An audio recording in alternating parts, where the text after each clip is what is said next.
you will be my witnesses in Jerusalem, and in all Judea and Samaria, and to the ends of the earth.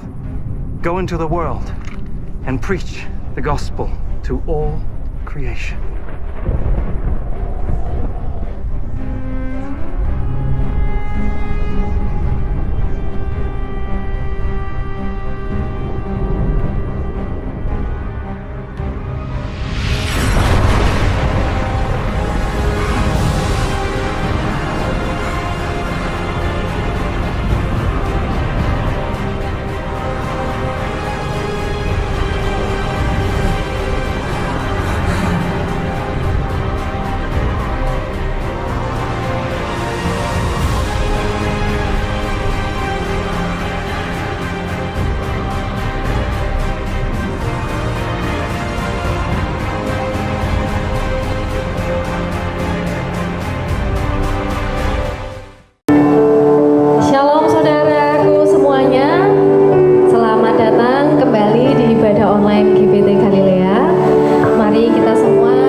Biarpun kami tidak bisa berkumpul bersama, kami bersyukur Tuhan kami boleh kebaktian online. Biarlah Engkau sendiri yang campur tangan dalam segala sesuatunya.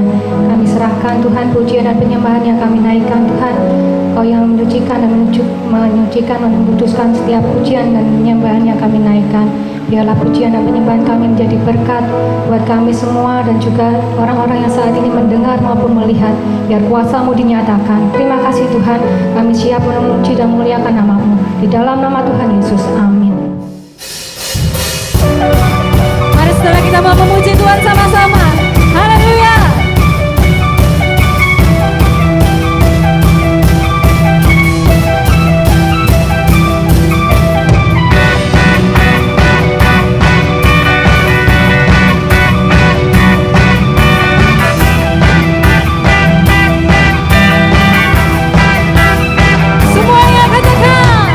Bersyukurlah kepadanya, bawalah pujian kepada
syukur kepadamu, Kau selamatkanku dari maut. Kau Allah yang setia, Kau Allah yang kuasa, Ku nyatakan Kau sumber hidupku. Saat ku lemah, Kau beri kekuatan. Saat ku ragu, Kau beri keyakinan. Hanya Kau Allah yang penuh kuasa, mengalahkan maut, memberi kemenangan. Hanya Kau Allah yang layak bertata di bumi dan di surga.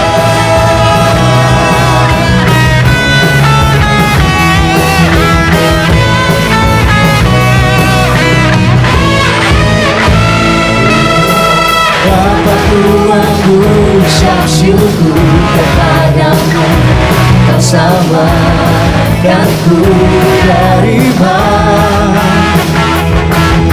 Kau Allah yang setia, Kau Allah yang kuasa, Ku nyatakan Kau sumber hidupku. Saat ku lemah, Kau beri kekuatan. Saat ku ragu, Kau beri keyakinan. Hanya Kau Allah yang penuh kuasa, mengalahkan maut, memberi kemenangan. Hanya Kau Allah yang layak bertata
sebentar kami akan mendengarkan firman-Mu, dan biarlah hamba-Mu yang menyampaikan firman bisa menjadi pelajaran buat kita semua, dan kita ambil hikmahnya dengan baik. Terima kasih Tuhan, haleluya, amin. Shalom saudara yang terkasih, sebelumnya saya mengucapkan selamat merayakan kenaikan Isa Al-Masih atau kenaikan Yesus ke surga. Mungkin bagi beberapa orang Kristen hari kenaikannya itu tidak begitu penting, karena bagi mereka hari Natal atau hari Paskah itu jauh lebih penting. Namun pagi ini saya mengajak kita belajar mengapa kita perlu merayakan hari kenaikannya. Karena itu berkaitan erat dengan satu pertanyaan ini: apakah Yesus benar-benar dari Allah? Apakah Yesus yang kita sembah, dia benar-benar adalah Son of God? Dia benar-benar adalah anak Allah. Sebelumnya saya memulai khotbah ini dengan sebuah berita yang menarik.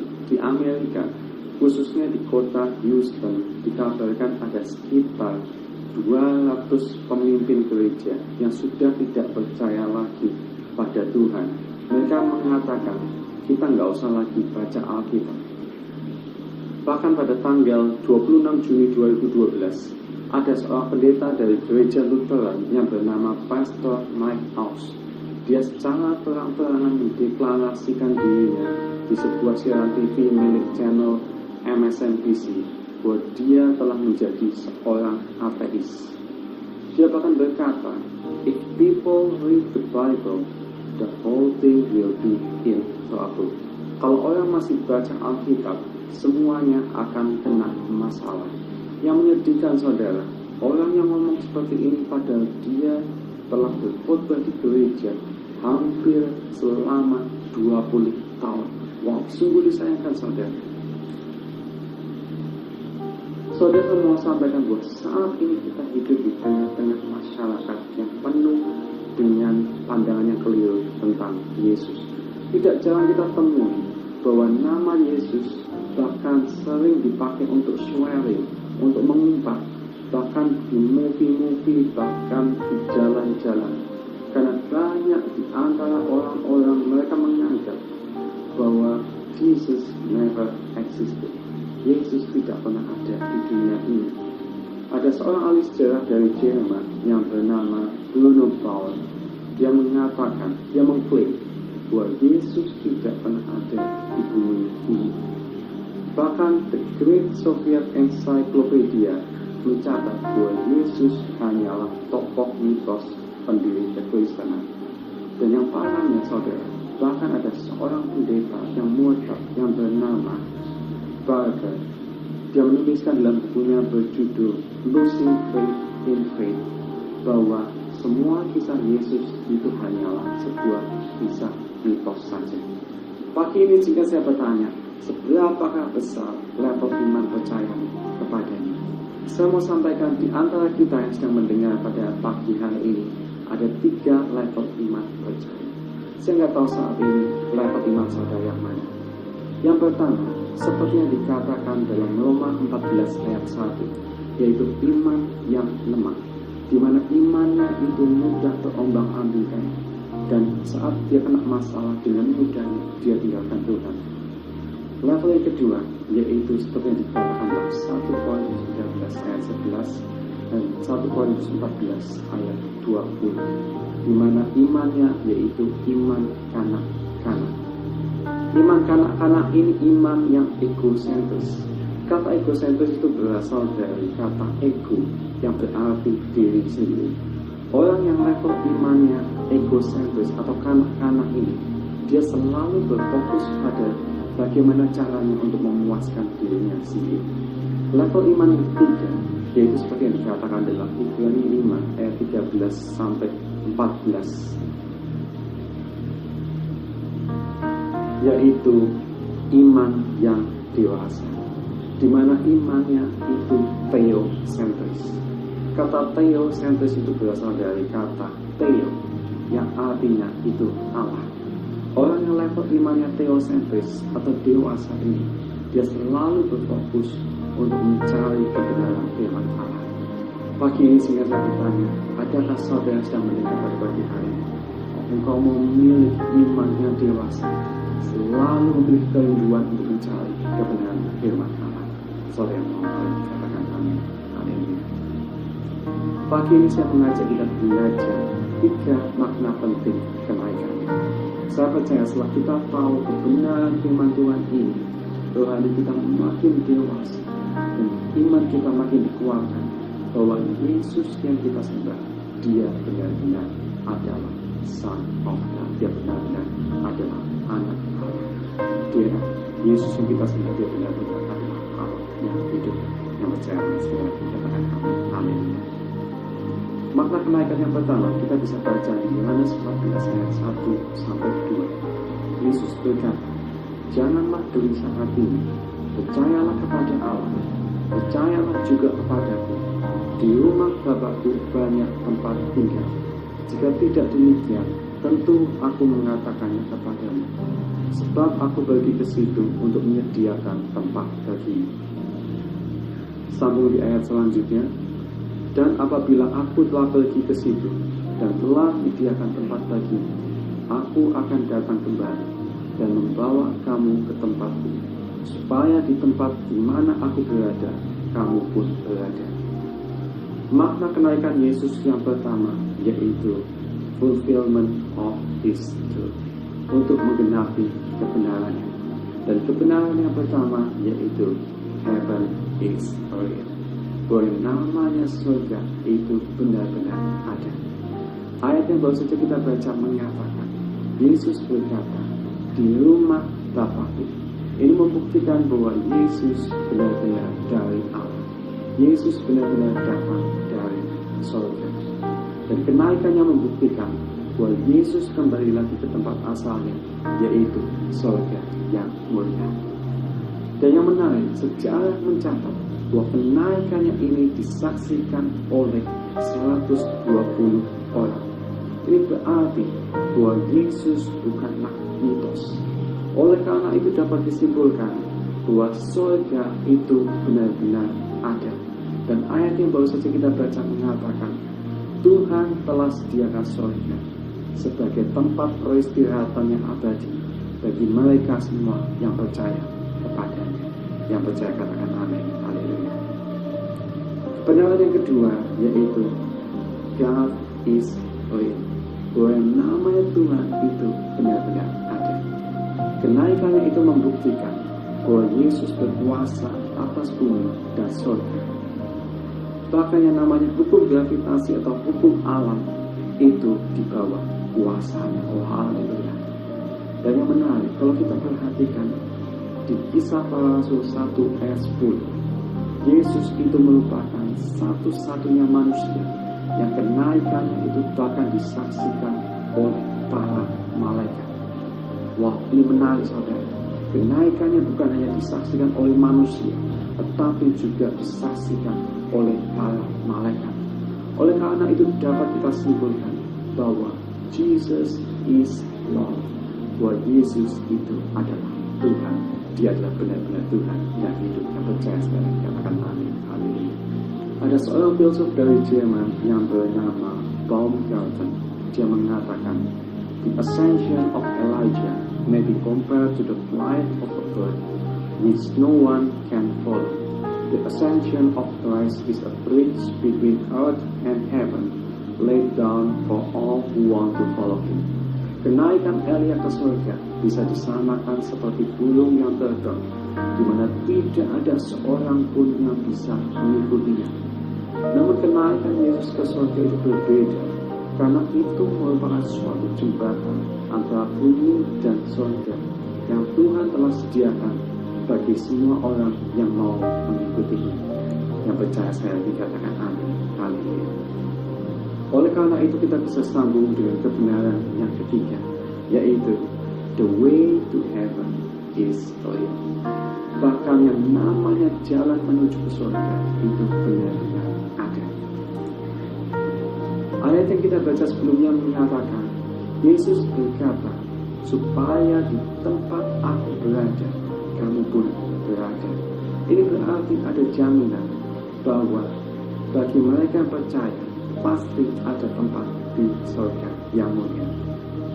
Seperti yang Baumgarten katakan, Kenaikannya membuktikan bahwa Yesus sendiri telah menjadi jembatan antara bumi dan surga.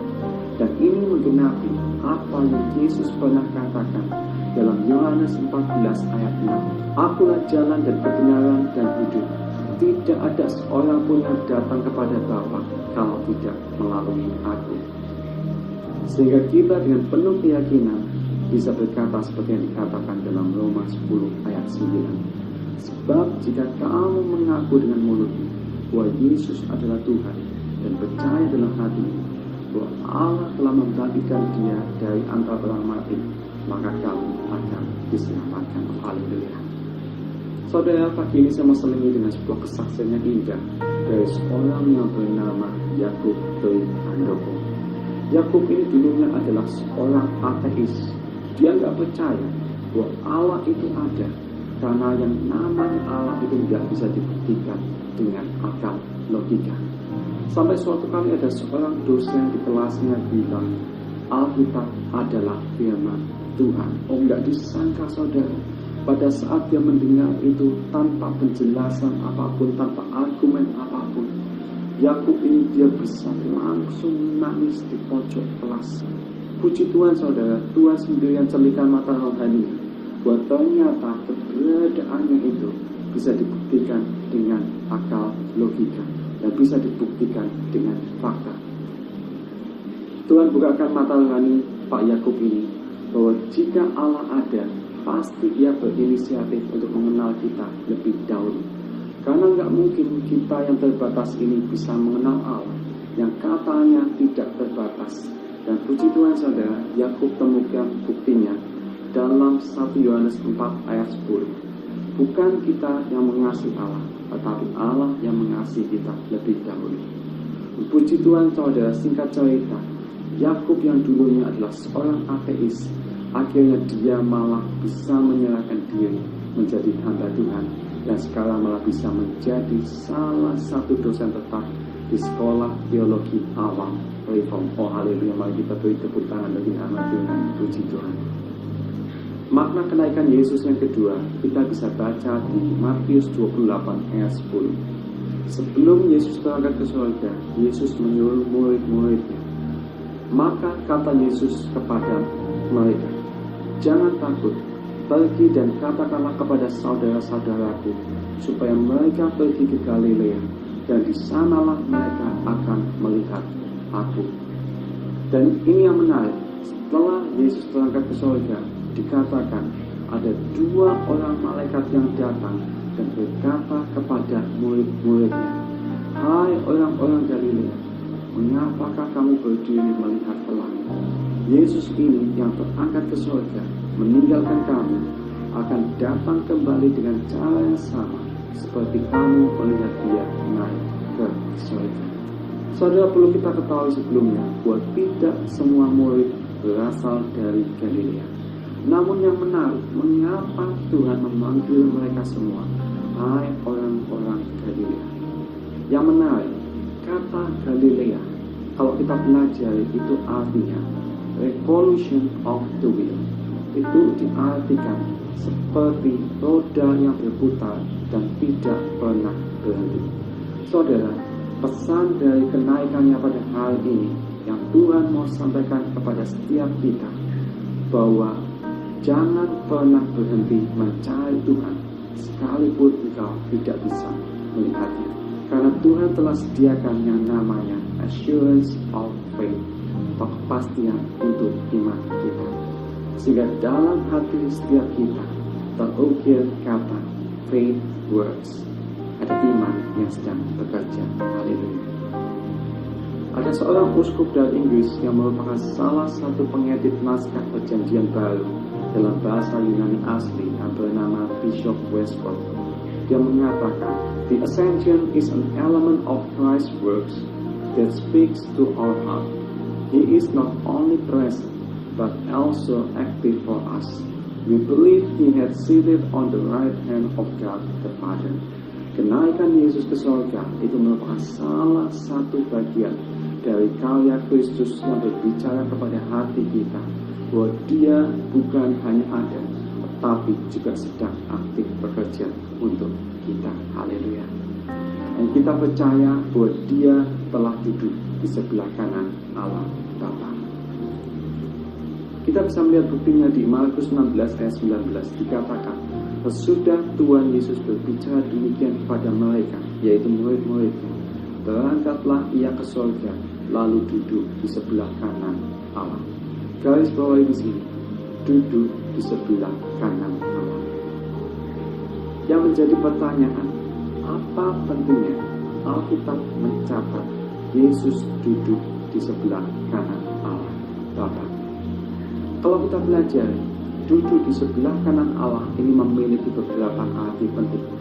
Arti yang pertama yaitu tempat pemenang, di mana kenaikannya itu memberi kepastian kepada kita bahwa di dalam Yesus ada kemenangan atas setiap peperangan rohani, ada kemenangan atas dosa dan setiap tipu muslihat iblis yang berjaga dengan kami. Arti yang kedua yaitu tempat penguasa, di mana kenaikannya itu memberi kepastian juga kepada kita bahwa dalam nama Yesus ada kuasa yang memampukan kita untuk melakukan pekerjaannya. Bahwa dalam nama Yesus pelayanan maupun kehidupan kita disertai dengan kuasa Allah. Oh, haleluya. Arti yang ketiga yaitu tempat sukacita, bahwa kenaikannya itu juga memberi kepastian pada setiap kita bahwa saat kita tinggal di dalam Yesus, kita mendapatkan sukacita iman kita karena hidup kita berkenan kepada Bapa di surga. Yohanes 14 ayat 7 mengatakan, sekiranya kamu mengenal aku, maka kamu pasti juga mengenal Bapa-Ku. Saya mengajak kita belajar lebih lanjut tentang Galilea. Mengapa Alkitab banyak mencatat tentang kata Galilea? Dan bahkan setelah kenaikannya, Tuhan memanggil murid-muridnya, hai orang-orang Galilea. Kalau kita perhatikan danau Galilea ini bukan sekedar danau biasa, saudara. Sejarah mencatat bahwa danau Galilea itu dikenal sebagai danau air tawar terbesar di Israel dengan luas 53 km persegi dan kedalaman sedalam 211 meter. Danau Galilea ini dikenal sebagai salah satu danau air tawar terdalam di dunia. Hanya menarik, saudara, danau ini merupakan tempat terjadi banyak keajaiban. Sejarah mencatat ada banyak keajaiban yang terjadi di sana. Yang pertama yaitu Yesus pernah berjalan di atas air seperti yang dikatakan dalam Matius 14 ayat 22 sampai 32. Yesus pernah mengadakan mujizat 5 roti dan 2 ikan seperti yang dikatakan dalam Matius 14 ayat 13 sampai 21. Yesus pernah menenangkan air ribut seperti yang dikatakan dalam Matius 8 ayat 23 sampai 37. Bahkan Yesus pernah membuat uang 4 dirham bisa keluar dari mulut ikan Petrus seperti yang dikatakan dalam Matius 17 ayat 22 sampai 27. Dan ini yang menarik, saudara. Secara kebetulan ada seorang fotografer yang secara nggak sengaja mengambil foto danau Galilea seperti yang kita lihat di gambar ini.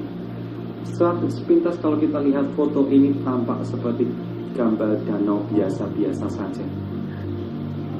Namun kalau kita lihat dari sudut pandang yang berbeda, kalau fotonya kita putar seperti ini, maka kita lihat itu adalah figur Bapa dan Anak yang sedang berdoa. Wow, ini betul-betul menakjubkan, saudara. Pagi ini saya mau sampaikan bahwa danau Galilea ini merupakan suatu jaminan dari Allah. Ada sebuah pesan yang Tuhan ingin sampaikan bahwa Allah Bapa dan Allah Anak, yaitu Yesus, tidak pernah berhenti bekerja bagi kita semua anak-anaknya. Dan pesannya bagi setiap kita pagi ini, hai orang-orang Galilea, jangan pernah berhenti mengikuti aku. Kalau kita perhatikan, danau Galilea ini juga merupakan tempat Yesus pertama kali memanggil keempat orang nelayan, yaitu Petrus, Andreas, Yohanes, dan Yakobus untuk dijadikan muridnya. Dan Yesus berkata kepada mereka, "Hai orang-orang Galilea, mari ikutlah aku." Saudara, saya percaya Allah yang sama, yaitu Yesus Kristus, saat ini sedang hadir di tengah-tengah saudara, dan dia berkata, "Hai orang-orang Galilea, mari ikutlah aku." Saya nggak tahu, mungkin ada di antara saudara pendengar pada pagi hari ini, mungkin saat ini kau sedang menolak suara karena ada suatu keraguan dalam hatimu. Saya mau katakan, keraguan timbul saat mata imanmu tidak sesuai dengan cara pandangnya. Pagi ini jika saya bertanya, ada berapa banyak di antara saudara kau mau menanggapi suara Tuhan dan kau mau berkata, "Yesus, aku mau mengikut Engkau dan aku mau menjadi murid-Mu." Saudara mau berkata seperti itu, mari sekali lagi katakan amin. Haleluya. Makna kenaikan Yesus yang terakhir kita bisa baca di Matius 28 ayat 19.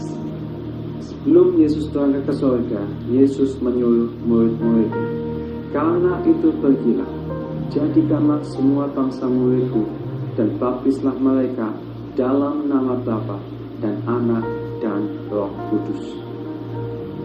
Sambung di ayat selanjutnya, Matius 28 ayat 20. "Dan ajarlah mereka melakukan segala sesuatu yang telah kuperintahkan kepadamu.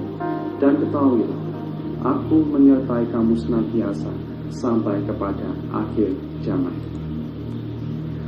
Ucapan Yesus sebelum terangkat ke surga ini dikenal sebagai The Great Commission atau amanat agung.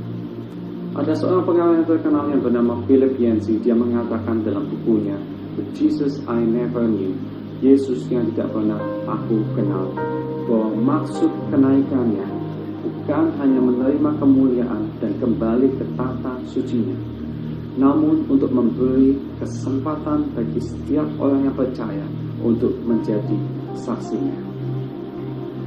Ada seorang pendeta dari gereja baptis di Norwood, Inggris yang bernama Samuel Augustus People.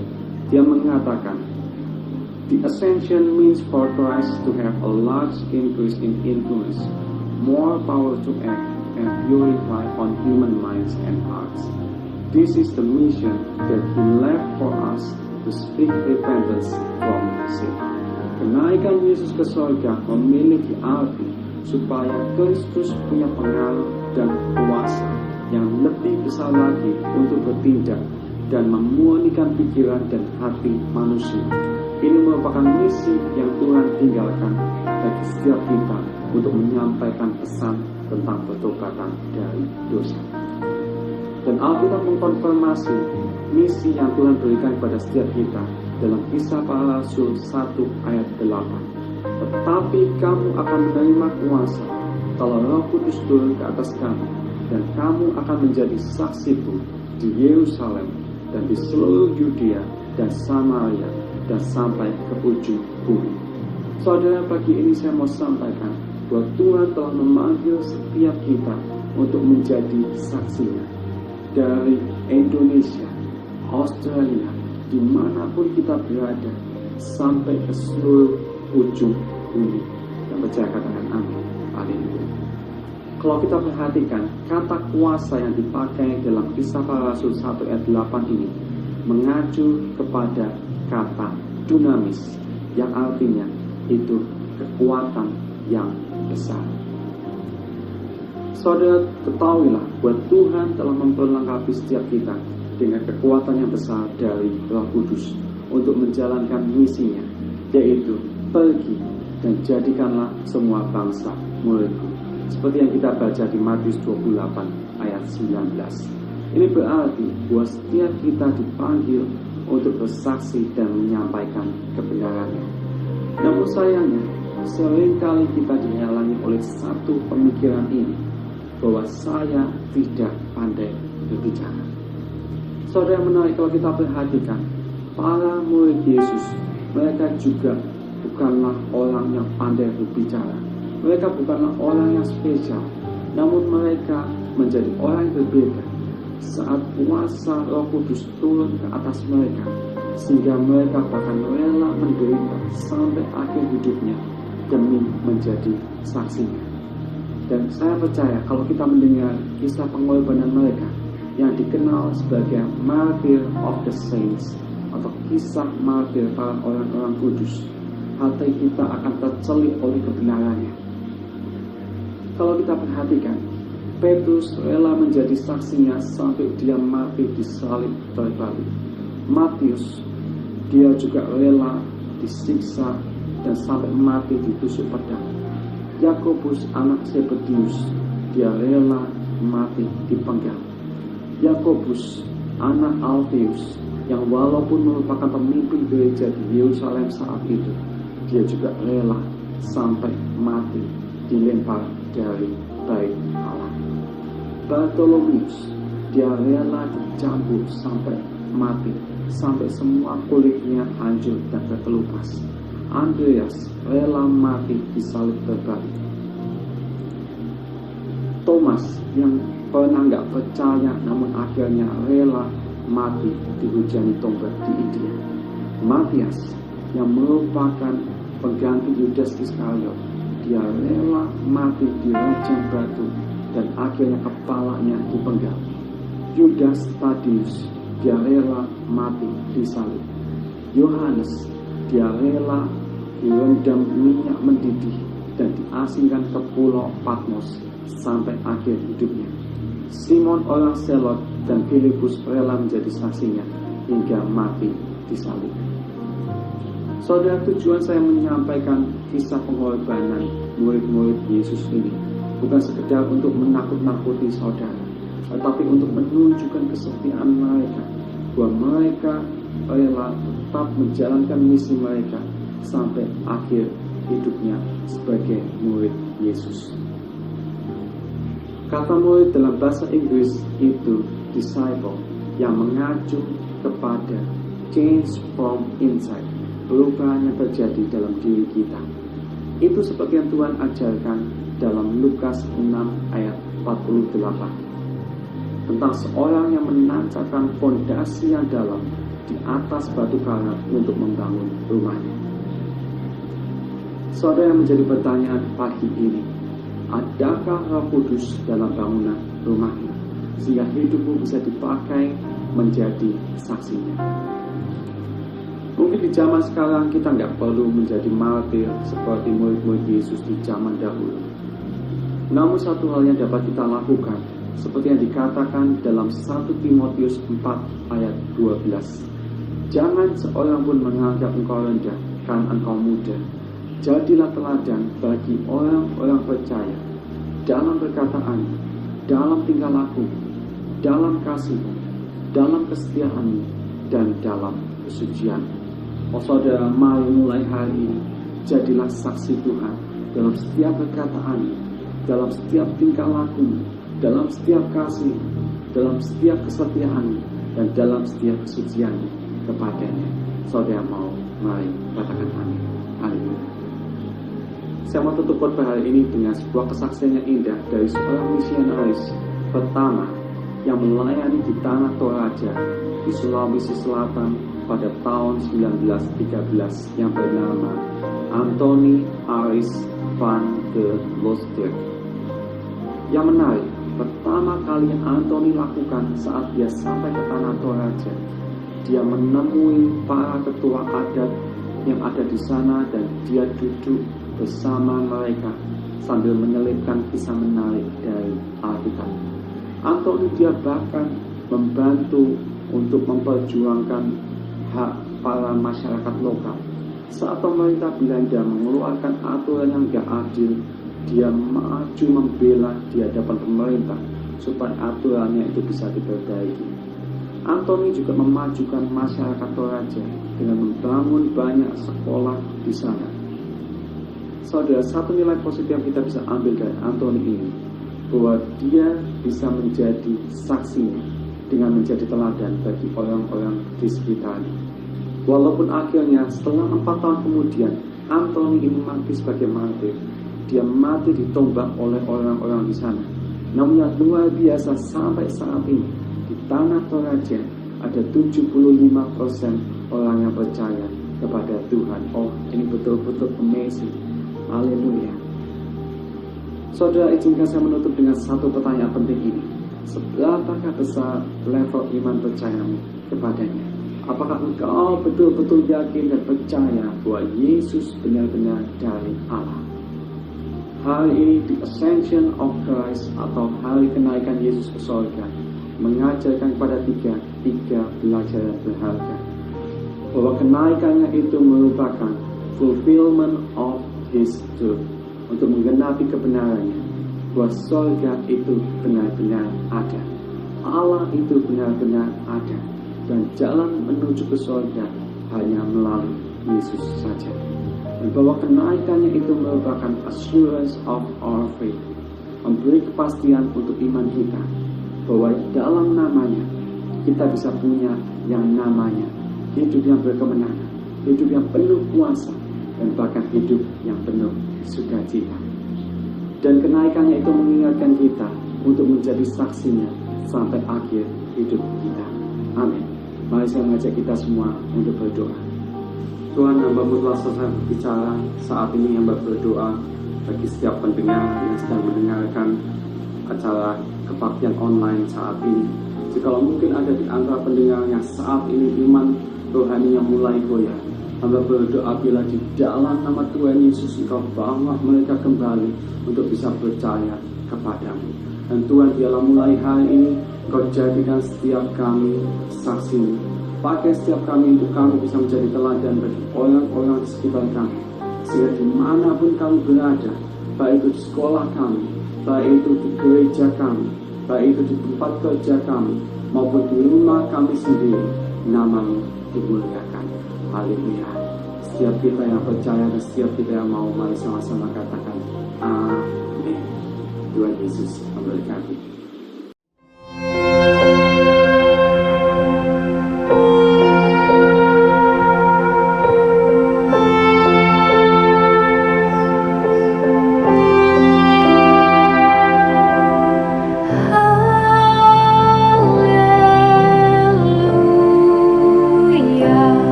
mengucap syukur Tuhan jikalau kami tetap akan acara kenaikan-Mu Tuhan, sekalipun kami terpisah oleh jarak Tuhan. Tuhan, kami melihat Tuhan bahwa kuasa-Mu yang tak terbatas Tuhan bekerja di tengah-tengah situasi saat ini Tuhan. Dan hamba percaya saat ini Tuhan, Engkau juga bekerja atas setiap kami Tuhan. Roh-Mu sedang melawat setiap kami, setiap para pendengar yang sedang mendengarkan dan ikut menyaksikan acara kebaktian online pada pagi hari ini Tuhan. Tuhan, saat ini hamba berdoa bagi setiap kami yang sedang mengalami pergumulan Tuhan. Apapun pergumulan kami Tuhan, baik itu masalah ekonomi, mungkin ada di antara kami ya Tuhan yang sedang dirumahkan Tuhan, dan mungkin ada di antara kami yang bahkan sedang terkena PHK Tuhan. Mungkin ada di antara kami yang saat ini bisnisnya menjadi lesu Tuhan, dan makin lesu dan sedang menuju ke arah kebangkrutan Tuhan. Mungkin saat ini ada di antara keluarga-keluarga yang sedang mengalami masalah Tuhan, sedang mengalami percekcokan, sedang mengalami perselisihan Tuhan, antara suami dan istri gak bisa akur, antara orang tua dan anak gak bisa akur, antara saudara yang satu dengan saudara yang lain sering terjadi salah paham, sering terjadi masalah. Dan mungkin bagi kami sendiri Tuhan, kami sedang mengalami masalah pribadi Tuhan, yang tidak bisa kami ungkapkan dengan kata-kata, tetapi hanya bisa kami lampiaskan melalui tetesan air mata Tuhan. Tuhan, apapun pergumulan kami Tuhan, baik itu mungkin juga sakit penyakit Tuhan, dokter memvonis kami terkena suatu sakit penyakit Tuhan yang gak mungkin bakal bisa sembuh, yang gak mungkin ada obatnya Tuhan. Tuhan, hamba berdoa saat ini, apapun pergumulan kami, apapun masalah yang sedang kami alami, hamba berdoa saat ini di dalam nama Tuhan Yesus, Engkau alirkan kuasa-Mu Tuhan. Biarlah kuasa keajaiban-Mu Tuhan yang kami saksikan beribu-ribu tahun yang lalu, kami alami saat ini juga pagi ini Tuhan. Biarlah acara perayaan kenaikan-Mu Tuhan menjadi suatu acara fenomenal bagi setiap kami, di mana kami bisa merasakan kuasa-Mu Tuhan. Setiap kami Engkau perlengkapi Tuhan, di mana saat Engkau naik ke surga Tuhan, Engkau berbicara kepada setiap kami untuk kami melakukan amanat-Mu Tuhan, untuk membawa banyak orang menjadi murid-Mu Tuhan. Saat ini hamba berdoa, biarlah Engkau angkat segala permasalahan kami Tuhan, segala kekhawatiran kami, Engkau beri kuasa, perlengkapi kami dengan kuasa Tuhan, supaya setiap kami mampu untuk melakukan amanat agung-Mu, dan kami mampu untuk membawa banyak jiwa-jiwa dimenangkan untuk kemuliaan nama-Mu. Tuhan, saat ini kami berdoa juga Tuhan, buat permasalahan di sekitar kami Tuhan, buat wabah COVID yang belum kunjung selesai ini Tuhan. Tuhan, kami berdoa bagi mereka semua yang saat ini sedang terawat di rumah sakit Tuhan, atau mereka semua yang sedang berbaring sakit Tuhan, dimanapun mereka berada Tuhan. Kami berdoa saat ini terutama bagi bangsa kami sendiri Tuhan, bagi bangsa yang kami cintai, bagi bangsa Indonesia. Biarlah Engkau turunkan lawatan-Mu Tuhan, kuasa kesembuhan-Mu, keajaiban-Mu Engkau curahkan atas bangsa kami Tuhan. Kami berdoa juga buat bangsa-bangsa Tuhan, bagi bangsa Australia, bangsa Inggris, Kanada, Amerika, Cina, dimanapun umat-umat-Mu berada Tuhan. Kami berdoa di dalam nama Tuhan Yesus, Engkau alirkan kuasa-Mu, kesembuhan-Mu Tuhan. Kami percaya Tuhan, jika Engkau izinkan wabah ini terjadi, kami percaya bahwa ada suatu keajaiban besar, kemuliaan besar yang akan Engkau nyatakan kepada setiap kami. Haleluya. Dan bagi setiap para pendengar yang sedang menyaksikan acara kebaktian ini, saya ajak mari angkat kedua tanganmu, terimalah berkat dari Tuhan. Biarlah kiranya berkat dari Allah Bapa, kasih daripada Tuhan kita Yesus Kristus, dan persekutuan di dalam Allah Roh Kudus menyertai saudara selalu dan menguatkan saudara untuk terus berharap, terus beriman di dalam Tuhan. Terima kasih. Haleluya. Amin. Terima kasih saudara sekalian yang telah ikut bergabung bersama dengan kita dalam acara perayaan kenaikan Tuhan Yesus pada hari ini. Tuhan Yesus memberkati. Haleluya.